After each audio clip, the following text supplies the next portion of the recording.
I'm your host, Joe Horton. I'm very glad to have Middie Giesberg with us. Middie, thanks very much for being on the show. My pleasure. This is terrific. Now, we have got all kinds of beautiful art here. Explain to us what this is. All right, this is hand embroidered, and if you turn it over, you can see the stitches. They're very tiny stitches. It takes almost a month to make one of these pictures, and most of the things have a name on the back of them, and that is the name of the man or the woman who created this piece. Wow. Hand embroidery and hand weaving are ancient art crafts in Ethiopia amongst the Jewish people there. And they were relegated to being the craft people in Ethiopia because it's considered one of the lower works in Ethiopia. And they do magnificent work. Absolutely. It's just beautiful. And it's fascinating because you have this here with you, essentially showing this at the festival for these people, which breaks, I believe, with tradition for the festival. Right. We cannot afford to bring and legally we can't bring the people in who've done this. So my colleagues and I represent them at things like the festival. And it's a pleasure to represent them there because this is a very wonderful festival.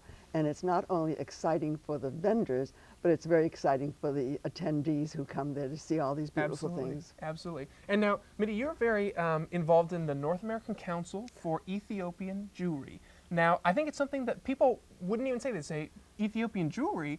What is that? Explain to us what your involvement with this council was and you know, how you're able to bring this beautiful artwork to us. Well, my husband and I were amongst the founders of the North American Conference on Ethiopian Jewry, and we have been functioning for 25 years. Wow.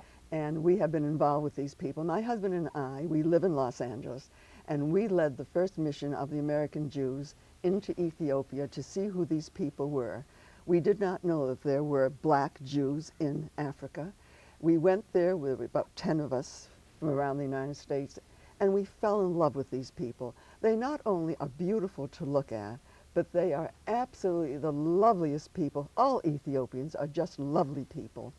And as I say, we fell in love with them, and they only asked us for one thing. They never asked us for candy or money or anything else. They asked us for one thing, and that was, please, when you go back to America, don't forget us. Help us to go home to the land of our forefathers.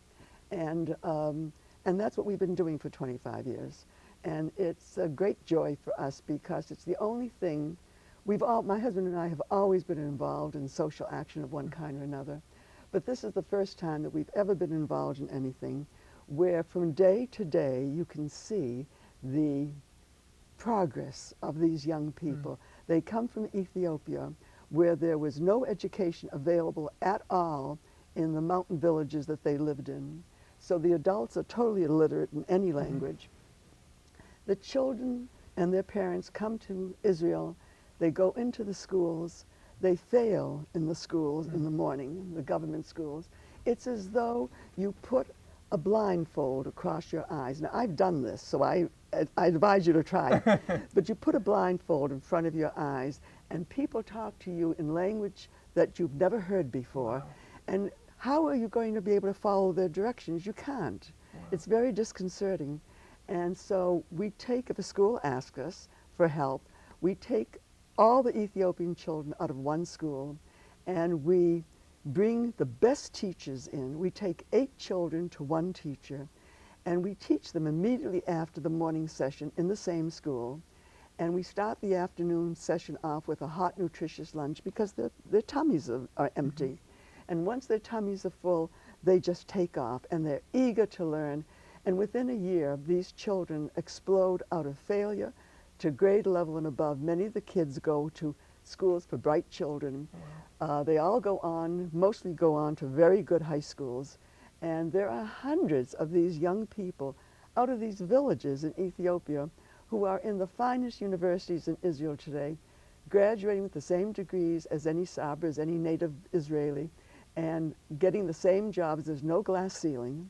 And these, you can see the progress. It's really very rewarding and wonderful. And this must be a great way to highlight their particular talents. I mean, beautiful artwork, and not only is the artwork seen, but I'm sure that the message also gets across Right. in this festival. Is that important to you Oh, to show them not only in a positive light in general, because I'm sure that they exist in a positive light, but also to show them in this incredibly artistic mode Well, it's at a wonderful. festival like this? It's wonderful because from my research, now I may be wrong, but I don't think I am, this is the first time in the history of the world that black people have been taken out of Africa, not as slaves, but as free people in a free land where they are entitled to all of the privileges of anybody else.